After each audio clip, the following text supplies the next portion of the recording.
Thank you very much. Yeah, I'm Jeremy. I'll put Jeremey J Lewis on. I use the J so that people can find me on LinkedIn, because I'm the only Jeremey J Lewis on LinkedIn. Anyway, so yeah, I'm Jeremy. I'm a coach. I'm a team coach. I'm a coach supervisor, and I have an interest in climate coaching. Jan Browse, who's also a member of Coaching York, and you may know, and I co-chair the Yorkshire branch of the Climate Coaching Alliance, which is a global interest group in coaches wanting to bring climate into their practice. I wonder if it'd be interesting just to go around and say who we are and what's brought us here, and in particular, if there are any questions that you're holding about climate in terms of coaching practice, or climate in terms of your personal life, and how you're responding to the climate crisis, if I can call it that. So I've been a member of Greenpeace for about 35 years. So I have a big interest in all things environmental. And when I retire, I will join Extinction Rebellion and go and glue myself to a road.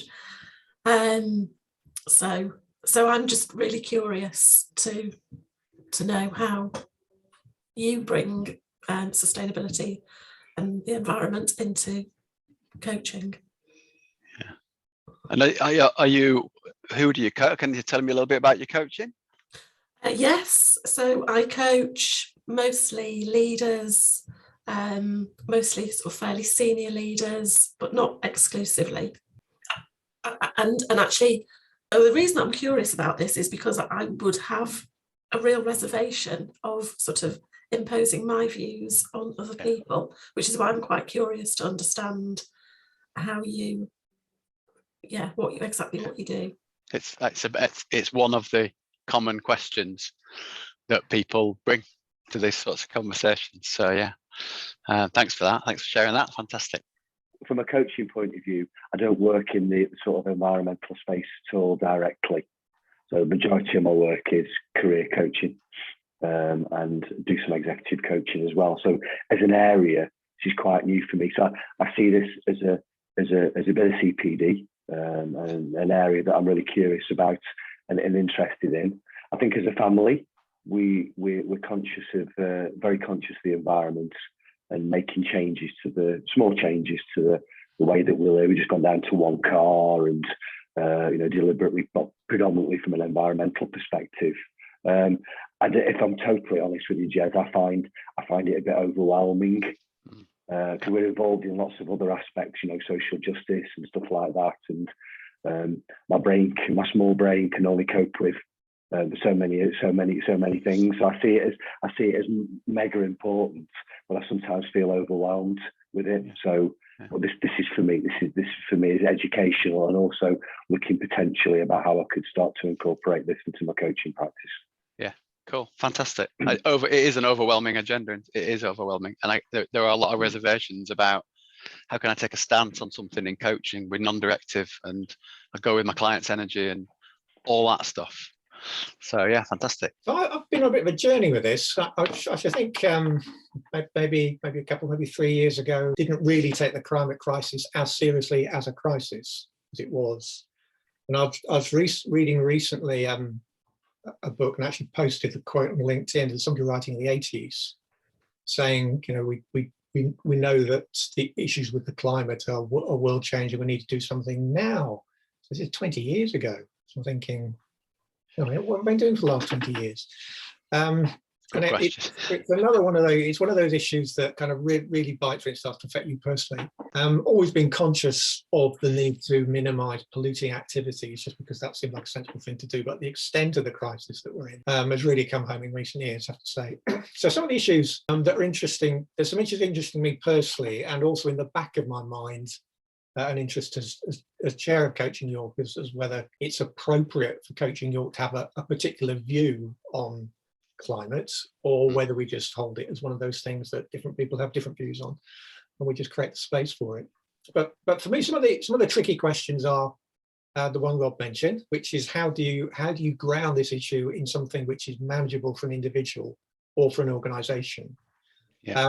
So don't just give up, throw their hands up in horror and say this is just too hard, let it go away. Because that's an attitude I've come up against with people, counsel despair, if you like. There's the intriguing issue of what we call climate justice. So one of the issues that came up in COP, I noticed, I remember the Indian president of India raising this, who basically said, we in India have started our industrial revolution later than you have in the West, and you've had 20 or 30 years of enjoying all the benefits of the industrial revolution, and now you want us not to have it. How's that fair? So that's quite an interesting issue. Now, I've yet to come across people who may have friends and relatives elsewhere in the world for whom climate justice is an issue. So, we can have our own views on, what we think this means from where we're sitting, but people sitting in another part of the world might see it differently and have their reasons for doing so. So if that ever comes up in a coaching conversation, I might be quite interested to know how I might want to approach that. And then I think there's just the ethical question with coaches, non-directive, but what's the point when the non-directive approach to your work needs to be modified in a way that doesn't disempower your client, but gives them the opportunity to think about something that is important enough to raise as a question. And there are some wider issues around sort of coaching probity, which go with that. Some meaty issues in there. I mean, it's a meaty subject, isn't it? And climate justice one is really interesting. And you immediately get into geopolitical discussion with this stuff. Inevitably, you say, well, there's a cap. There is a limit on growth. How globally do you do that? Yeah. Although not a member of Greenpeace for 30 years. About 6 months ago, I found hidden away a book called The World in the Year 2000, and I bought this in 1969. Interesting or frightening how many of those predictions seem to have come to pass, and then others which haven't. But basically, what about the environment? I mean, it's things like 10 years ago had solar panels put on the roof when the solar PV was $368 for something, and it's only $40 now, 10 years later. But other things, traveling by train rather than car, and so on. Just a little thing, we, as of yesterday, had our patio relayed and the drive done, but rather than go for either Indian stone transported halfway around the world or freshly mined York stone, we spent a huge extra amount of £170 extra 2x2 and 3x2 concrete slabs and had them relayed, but they're all in a nice pattern now. We thought it's no sense in going for those being sent away, getting them crushed up just to get some hardcore back and get freshly quarried stone. And I think this issue is what can one do? And it's the little steps do mount up. But from the coaching point of view, yeah, I would tend, I think there are times for being directive, perhaps a bit in this area, in terms of opening up the conversation. Just wondering, COP's been, any thoughts that you have for your business? And that way there's sufficient external momentum now to make it, I feel, a legit subject to bring up as part of the getting to know a client. I'm not a climate expert. I've come to this, and the issues you're raising, yes, we're all on a personal journey, and I want to touch on that. That idea of that concept of overwhelm is hugely important for this coaching subject. And on the face of it, it's just like any other overwhelming agenda item to coach, or is it? Or is climate different? And that's something that we'll maybe explore a little bit. The idea of the ethical stance. How do you take an ethical stance? Is it okay to have an ethical stance? Is it appropriate for Coaching York to have a view on this? I think it is. And we've seen a lot of professional coaching bodies taking a stand on then signing up to pledges, climate pledges and that sort of thing. As I was thinking about this, I was coming along tonight, I was thinking, what's my role with whomever turns up here? And I kind of landed on, I suppose it's like a guide or signposting as much as anything, because we are genuinely discovering this as we go along. There is no blueprint for coaching the climate. And I was reminded of this scene from Blackadder 2. So this is the episode, I believe was called Potato, when Edmund set off to go around the world to show off to the Queen because Francis Drake had just come back. And Melchett hands him a blank parchment and says, here's a map of the area that you'll be traversing. The foremost cartographers of the land have prepared this for you. They'd be very grateful if you just fill it in as you go along.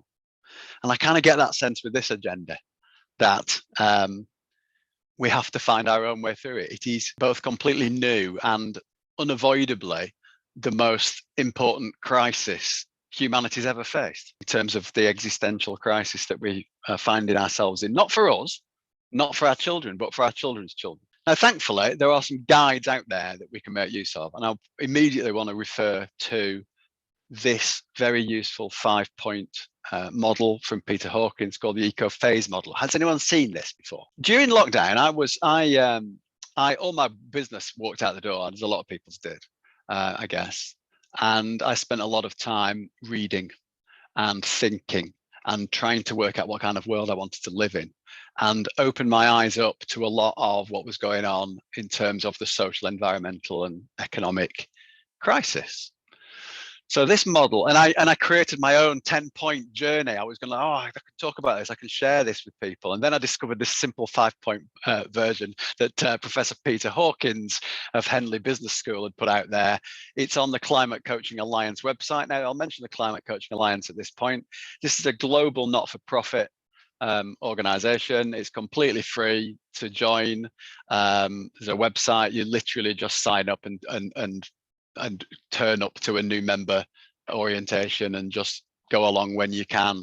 There's a whole bunch of events, talks, there's a chat room on Slack, there's all sorts of things and people to connect with and talk to about climate in coaching.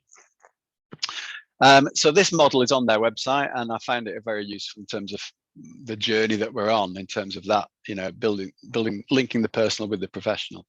So it starts with being curious, eco-curious. You're open to discovering more about the environmental, social, and economic crisis and your part within it. From curiosity, you become informed. You start looking at the data and the science. And my word, you can't avoid the data and the science in terms of the press and COP26 and all that recently. So there is, but again, overwhelm immediately. There's so much stuff. You can't move for data and information on this. So where do you start? So we'll talk about that a little bit. You move from being informed to being aware. And that's when we process emotionally the various reactions we have when we are facing what we humans have done to the planet. Now, I get the sense with a group of people, the way you've talked about it, we're already at that stage. We're already through to this point of going, oh my gosh, look at this. It's overwhelming. It's difficult. And what is mine to do?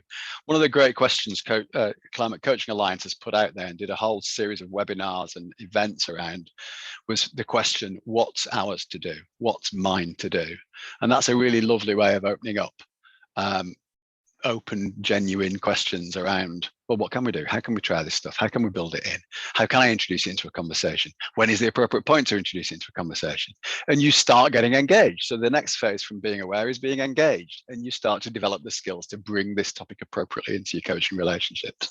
And ultimately, eco-active, taking responsibility to influence and create change more broadly. Now, I suppose you could argue I'm doing that by turning up and talking to you. I don't feel worthy of saying I'm in the eco-active phase. I think I'm in the engaged phase, absolutely working through, well, how do we do this?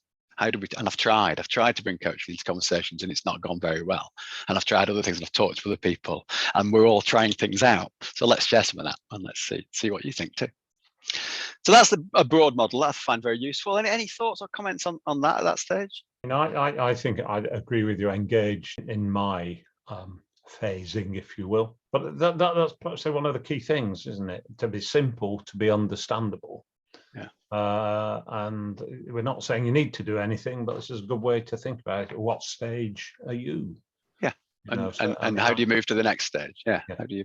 Certainly, I would be happy, getting the conversation, having this as one of my, in my deck of materials. Okay, interested in this. Just really a thought, a model that came out last year. There might be some things here you want to think of. If somebody seems suitably engaged, you might get somebody who is completely there. But thinking the other one, sustainability. Have always been in ethical and sustainable funds. which have started doing much better than other ones in the last 2 or 3 years. One of the thoughts is talking about influencing change through wider professional and stakeholders. The wider professional, you could just be part of a wider organisation that's influencing climate change. Yeah. Which takes a bit of the pressure off. It's all down to me. How do I do it? Absolutely. Who are those organisations that we're also involved with, who perhaps have very strong climate emphasis? So Rob was mentioning being involved in social justice. Some of your network may also have an emphasis on climate justice, and the two can therefore be combined.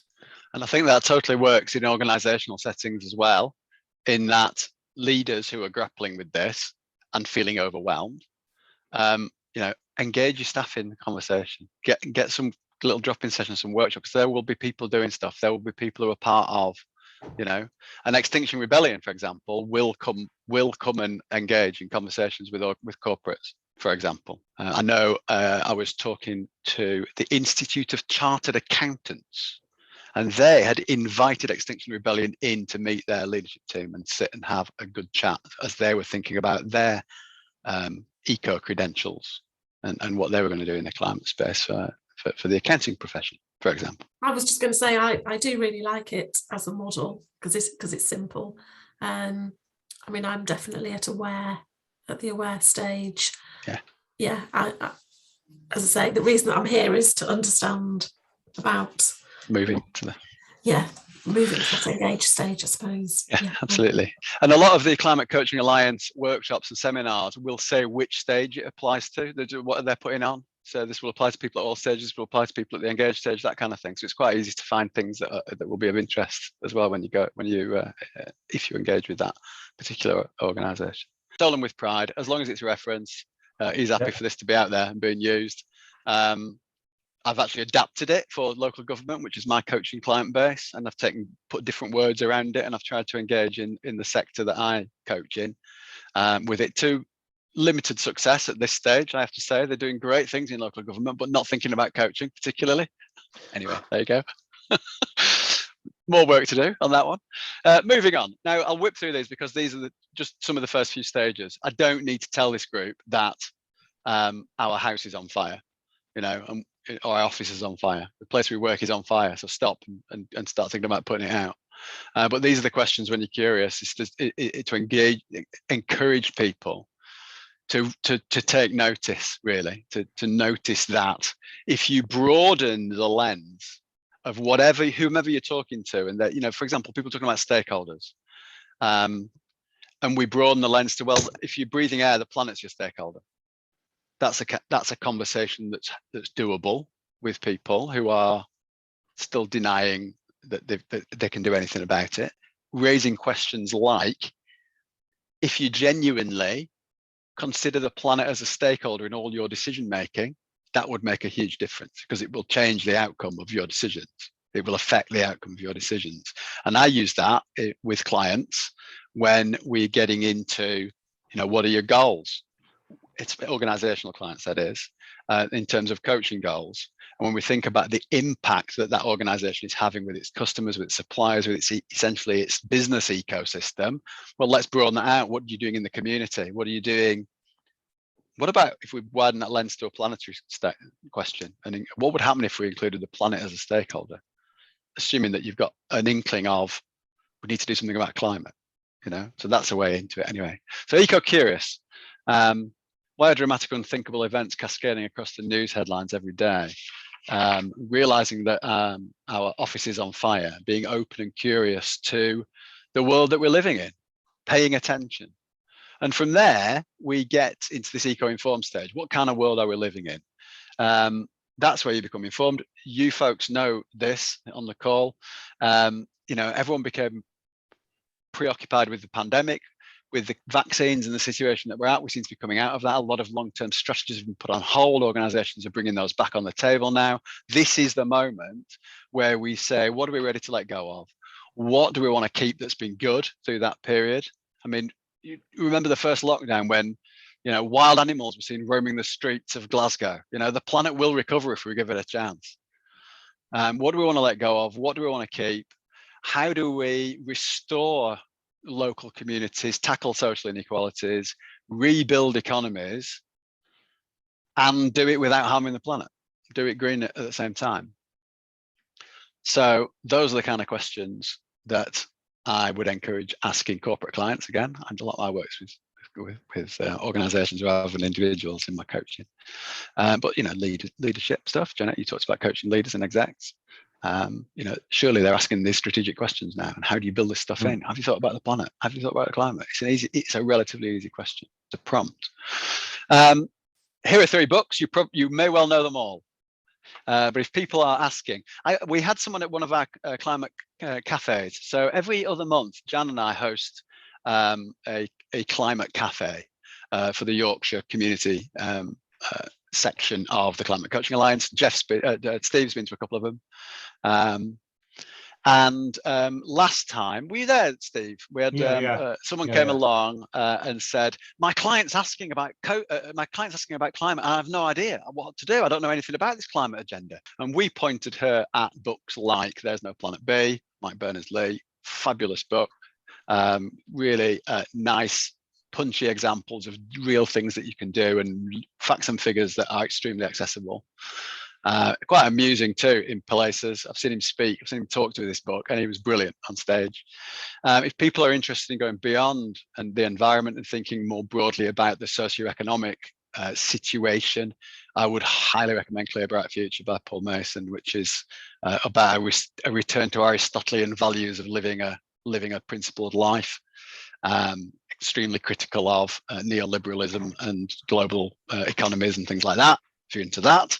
And the Extinction Rebellion Handbook is a nice, easy read as well. Moving on. Did you see this at COP26? This was one of the speeches. This was the chap from Tuvalu in South Pacific. Talk about eco. You can't, like I say, you can't move for data and statistics around this stuff now. This is the reality of, this is the now of low-lying countries and what's imminent in terms of not being able to having enough land to live on. Greta said all the political and economic systems have failed, but humanity has not yet failed, and that's what I think we have to hang on to when it's about overwhelm. Those questions of overwhelm. She said that in 2017 when she was 14 years old. Quite remarkable that we're still in this place. And if you're under any doubt at all, COP26 failed. And this chart, which I came across recently from the climate action tracking people, shows that if absolutely everything that's real world action in place, which is the blue targets, then to add the lilac-y coloured ones are the 2030 targets, full implementation of the nationally determined contributions, the NDCs, are followed through, plus all the pledges and targets that are put on, plus put an optimistic scenario on that, and go to the lower end of the optimistic scenario, then you get to 1.5. There's a great video on the Climate Coaching Alliance website. Hala Tomastatya. Very impressive. Extremely good. And she was saying things like, anything above 1.5, if we are on target for anything above 1.5 by 2100, hundreds of millions of people will die. That's what the science is saying. And Greta's, and the protesters are not saying protests. They're saying just listen to, just read the science and respond. Just respond to the science. Anyway, we digress slightly. This is all about becoming eco-informed. So I'm just sharing a few hard-hitting stats. The stage to eco-aware. We're getting informed. We must process our emotional responses to all the information out there. And deciding to choose a different future for ourselves and for our planet is the point where we move from denial to responsibility.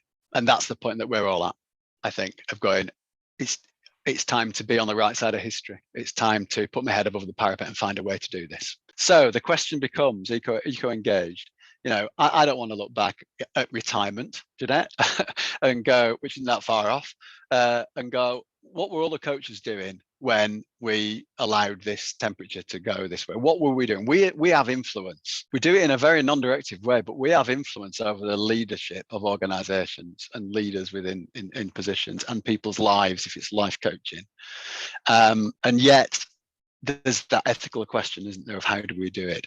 I think we need to be, and there's a word that's often used, is actively hopeful. There's no point in reading stuff and talking about it with your mates. That's important, but being actively hopeful means doing something about it. So the age-old question, if not you, then who? If not now, when? I think is extremely relevant to us right now. These next 10 years are literally whether we live or die, whether the humanity lives or dies. So, question: the kind of things we get asked and come up a lot.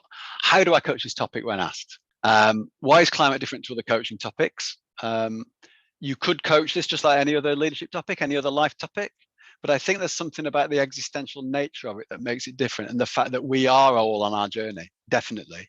And if you've come to this session and you're interested in it, then we are on that journey, and we can connect with the clients in a way that you don't need to connect with a client, say, for example, who's going through career change, Rob. If you're not going through career change, you don't need to connect with that. I mean, you've done it in the past. You don't need to be in that space. You know, you don't need to be a leadership guru to coach leadership. You don't need to be a climate guru to coach climate. The fact that we're on the journey as well is more than enough to be able to find some rapport and connection. Is it appropriate for coaches to take an ethical stance? You've raised this from yourself. I mean, let's debate that one. Let's have a chat about that. It's easy for me to say, yes, it is appropriate. It's absolutely appropriate. And I suppose you might challenge, one thing I will put in as a provocation is, would you coach an arms dealer? Would you coach a drug dealer? Would you coach a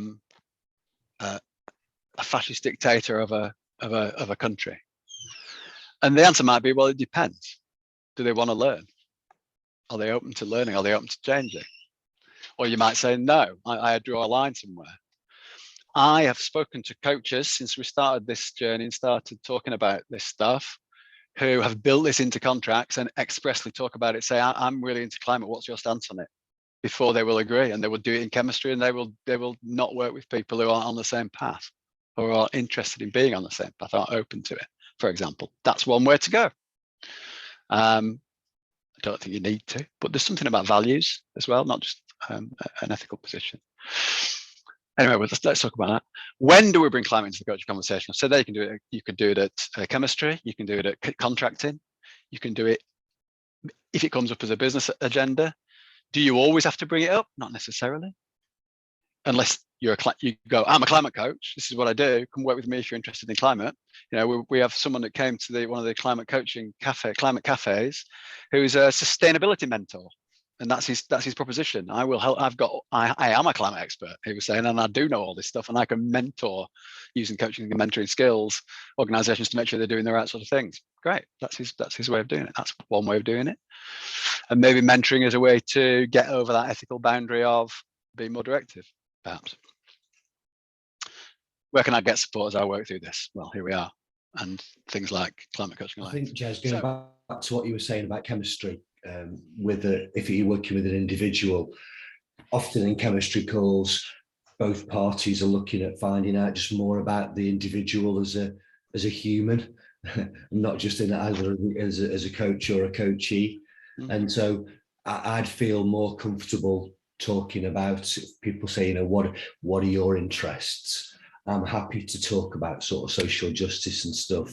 And I think incorporating something about climate and sustainability into that opening spiel, if you like, about myself. Yeah. It brings it out there, it plants a seed or whatever. And it's as the coaching relationship goes on, those sorts of things may or may not sort of trigger with people in terms of further conversation. So I think for me, thinking about it, chemistry would be a reasonably helpful sort of vehicle to at least introduce it. And I think it's, you know, there's a range there, isn't there? There's a range from this contact that we had through the Climate Coaching Alliance, who said, if they're not into it, I'm not going to work with them. And that was her position on it, right through to being really gentle with it and really just putting it out there and seeing what happens, and not being, you know, be really deliberately not preachy, because it's very easy to trigger people in some kind of, I'm holier, in a kind of holier than thou position. Look at the journey I'm on, kind of thing. That's the last thing you want to do, because it will turn people off. And I think that's my huge reservation, because I've got quite strong views about it. I think it's easy for me to not mention it than start kind of being triggered and potentially lecturing somebody, which I just would never want to do in that coaching space at all. Yeah, which is my difficulty, which is why I choose not to mention it. But then by doing that, I'm sort of contributing to not moving the discussion forward, aren't I? I'm not being true to my own values, but exactly right. It's that real fine line, isn't it? It is indeed, and it's very, very difficult.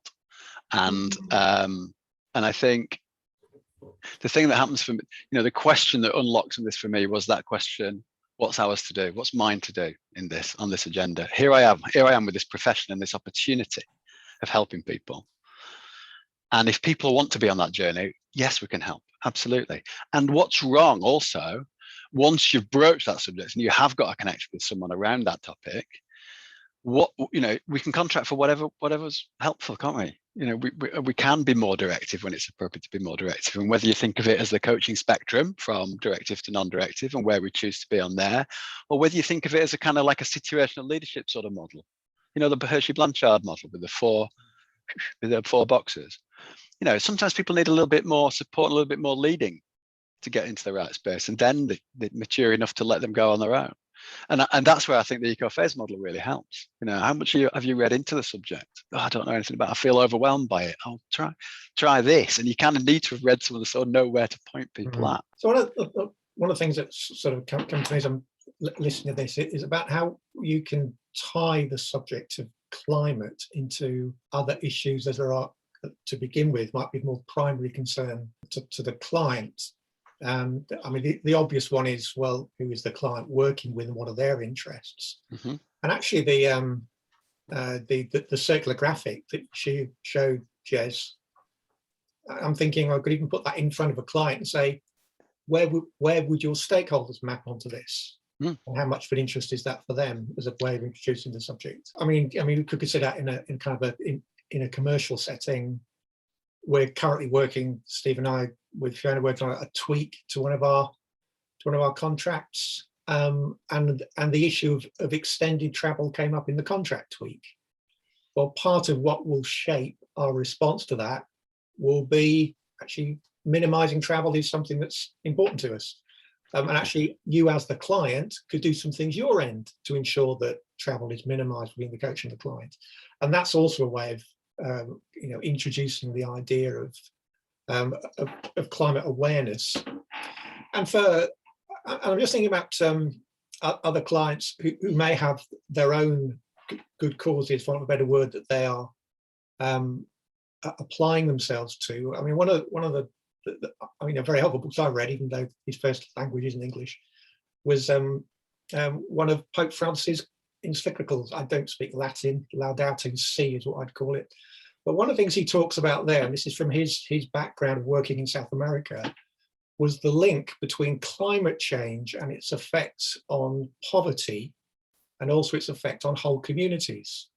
So I can't remember the figure, but there's a very high proportion of human beings who live in coastal areas, and their economies are very much driven by their relationship with the sea, because they don't have alternative ways of raising money or of commerce. So as sea level rises, the kind of things that happen is that people have to leave those communities and they have to go elsewhere, and then you get population movements.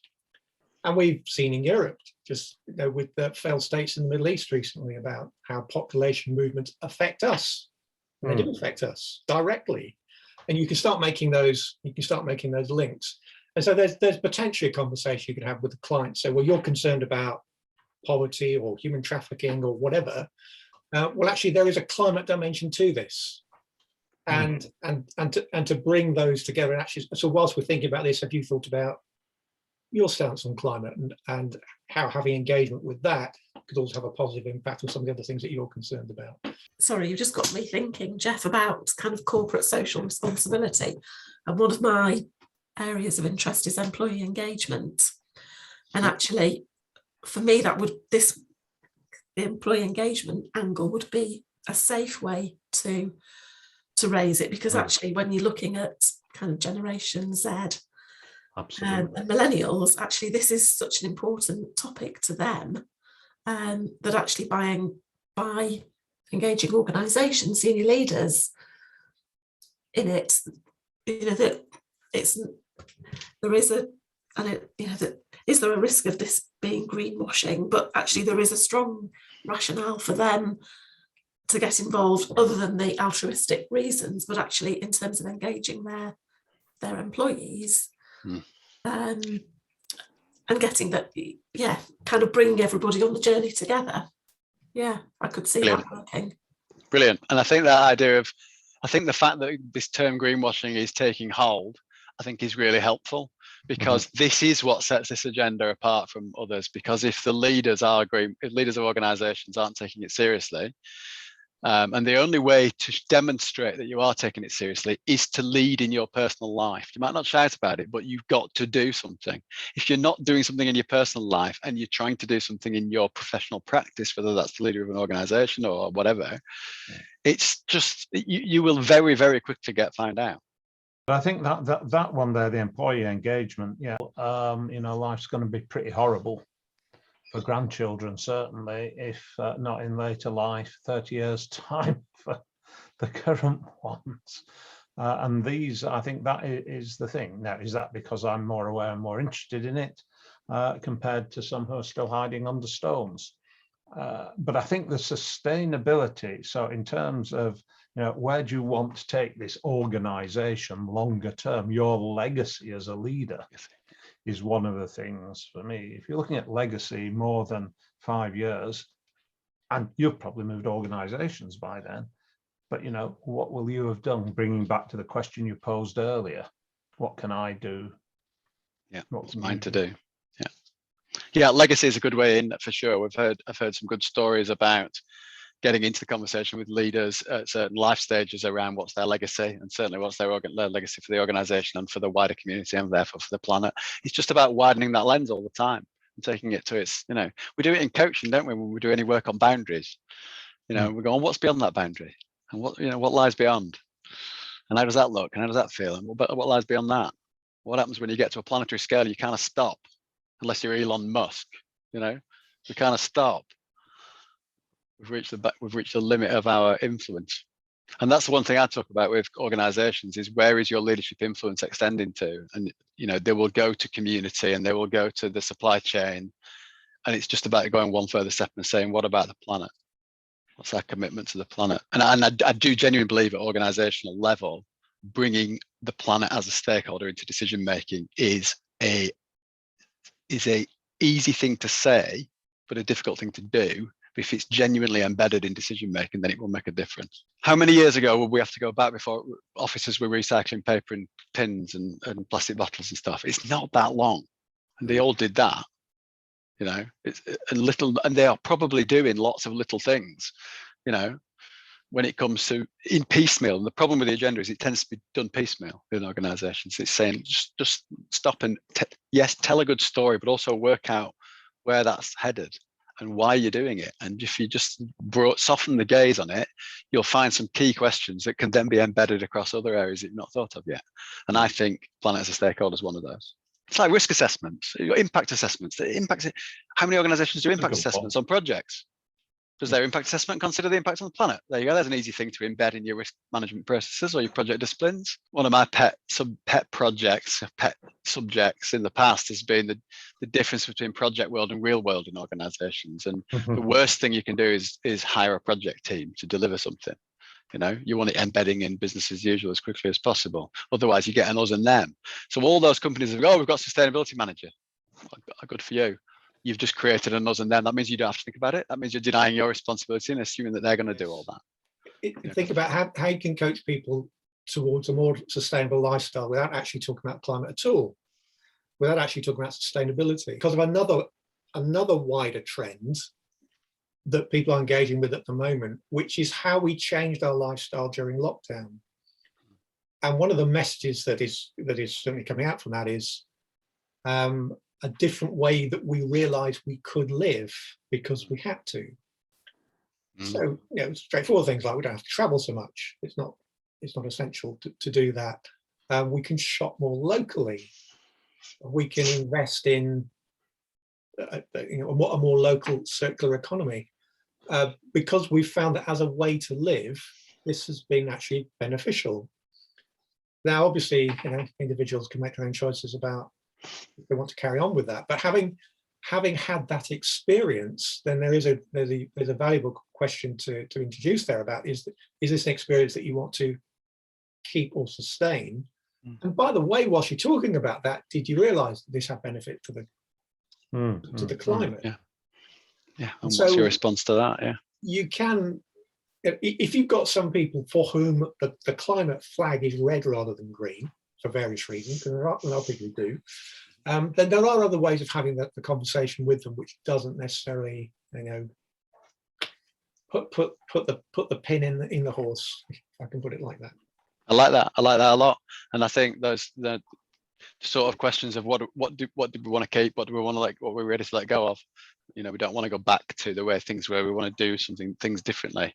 Is an obvious and an easy way to get into a conversation right here, right now, because people are coming out of enforced changes to lifestyle and making and being ready to make a choice. So I think the timing's spot on for that. I think as well, looking at it through another lens, can be around just bringing human stories into it.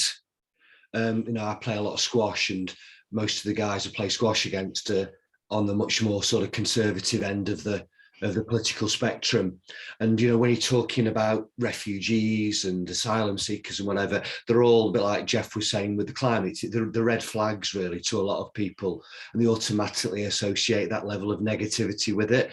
Whereas for me, knowing personally some of the asylum seekers and their stories, and you talk to people about their stories, you can see people's views starting to change on it, because it becomes then about an individual rather than about a more collective problem that you want to assign certain attributes to.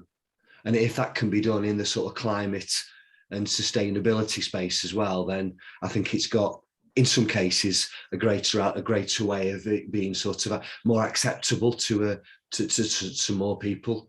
Okay. Well, how are we doing on any of the other questions? What do we think about this overwhelm question? This topic of, well, what can one person do? What can it's just too much to think about. I can't get started on that if a client's kind of turning up in that sort of space. I remember motivational posters. I'm going back, probably 15 years. And BT's offices by Leeds Station, there was obviously something going on from HR, but they plastered a load of these posters around the walls. But one was a load of starfish on the beach, and it happened to be a young child who, isn't it terrible? And he or she chucked one back into the sea, at least made a little difference. And it's that sort of thing, isn't it? Anything is better than nothing. So it might be, do you cycle to work rather than walk to work, or get the bus, depending where you are, or the train?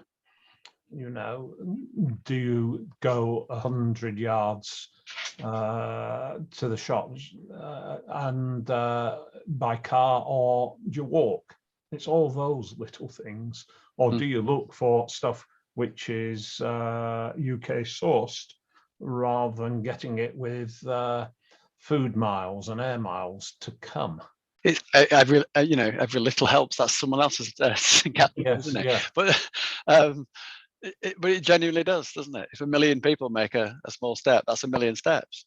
Yeah. If 1 million families this Christmas can buy one less present and plant a tree instead, there's 1 million trees and 1 million less pieces of plastic tap. Now there's an interesting question about the kind of information that you put in front of people. and the kind of reactions that they get. Oh, well, cops are failures, so there's no point in me doing anything. Yeah.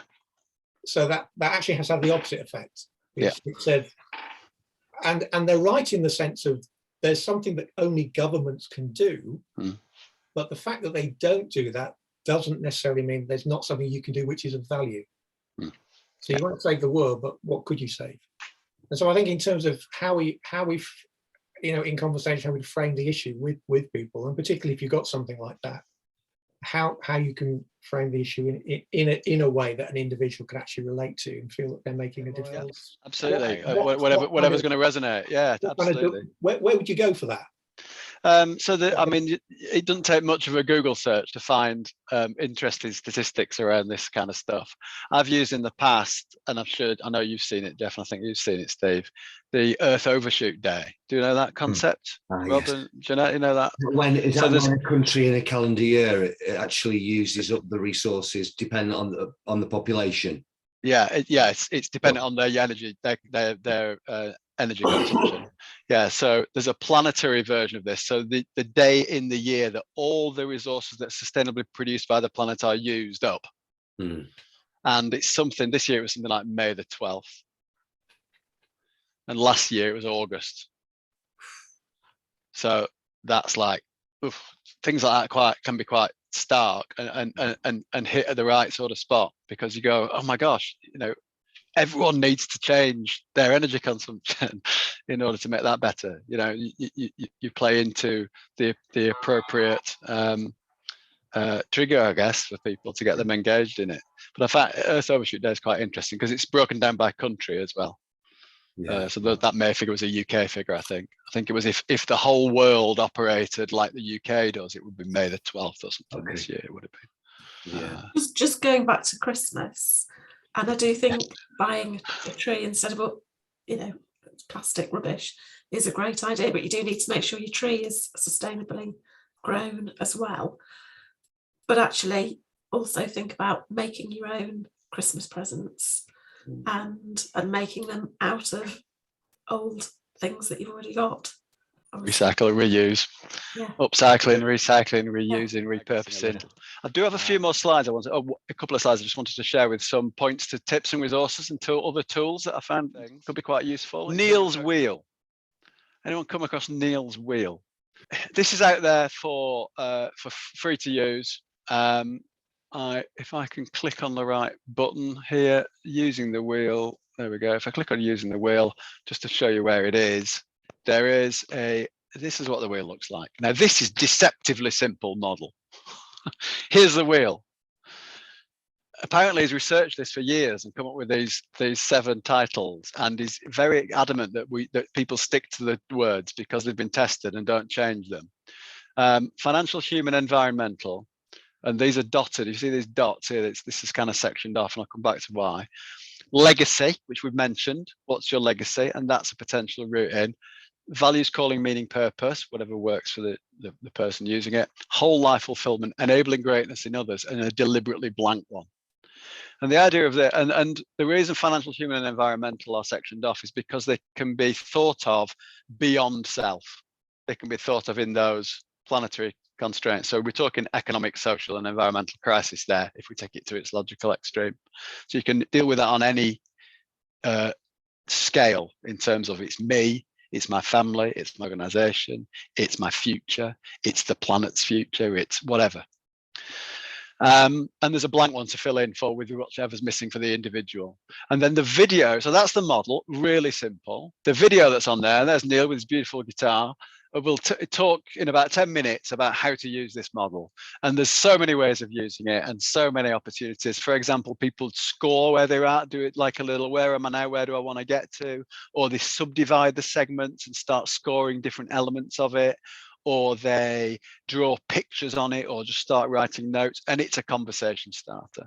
So if you're thinking about, certainly a life coaching or that whole life concept, it's kind of got everything on there that you would need.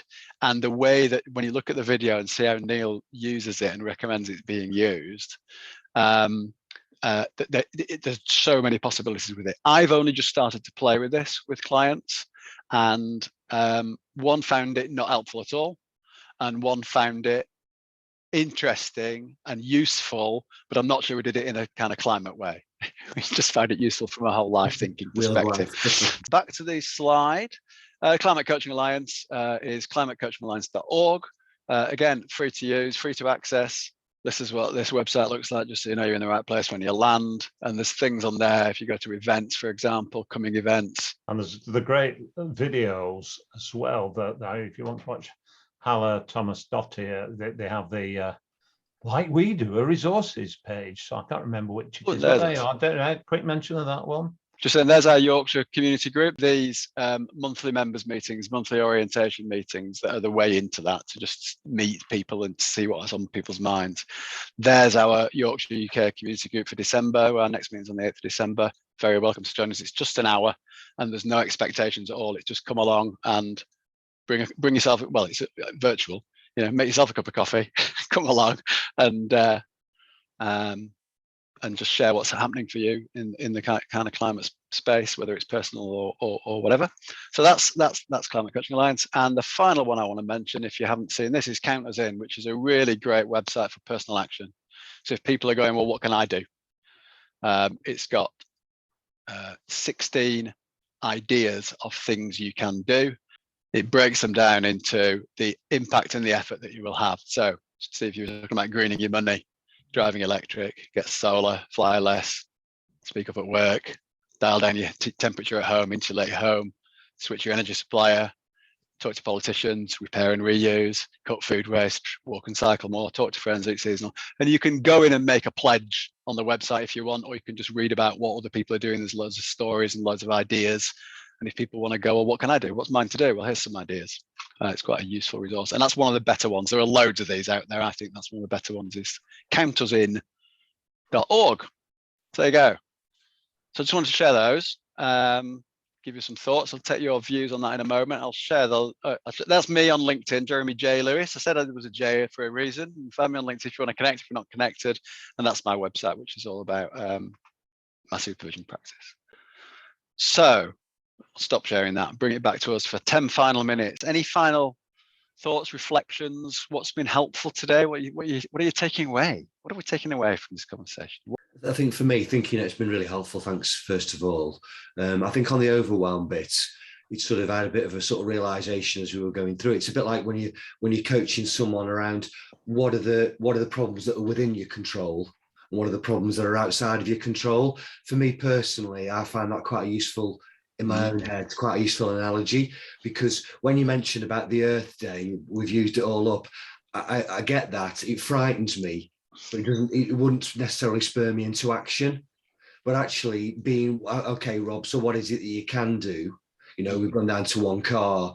I don't tend to take the car as much. You know, if we're going to York, we tend to cycle into York. So it's those sorts of things that would energize me more and make me feel as though I'm making some sort of a difference. So I think that problem bit in my head, at least, helped me with the overwhelm stuff. So thanks for that.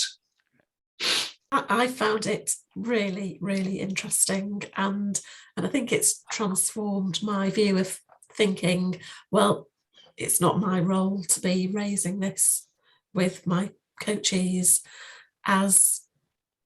so I've changed to now thinking I can raise it, and I can raise it in a way that I think is appropriate. Fantastic. Yeah. That is fantastic. I'm going to give you a round of applause and a hand clap there on the screen. Fantastic. That's awesome. Thank you. So Jeff, the big question is, does Coaching York have a stance on this? Is it appropriate? Not for me to say. The membership organisation. I think it's the kind of, I think even if we put the question to the wider membership, then the question could be something like, do we sign up to the climate pledge or whatever? That in itself will begin a conversation which raises awareness. But that would seem like a way of moving forward on this with Coaching York, which is entirely legitimate and meets with our ethos. So on a very personal level, I will be thinking every time I'm preparing for work with a client or even for a pitch, how am I going to think in terms of the opportunities to raise the climate issue? Where would it fit with my client or potential client? I think for me, it's each time we have these conversations, Jez, there's always another layer and more information. So thank you. Extra things. I think for me, although I am virtually retired, apart from all this coaching York stuff, Jeanette, it's I think the legacy one is my way in terms of leadership. I'm more than comfortable with that. But I think the other thing would be, just bring it into the conversation at the beginning. It's been really, for me, it's been really inspirational. So thank you so much. Thank you all. Thank you, everybody, because it's the inspiration comes from chewing the fat, doesn't it?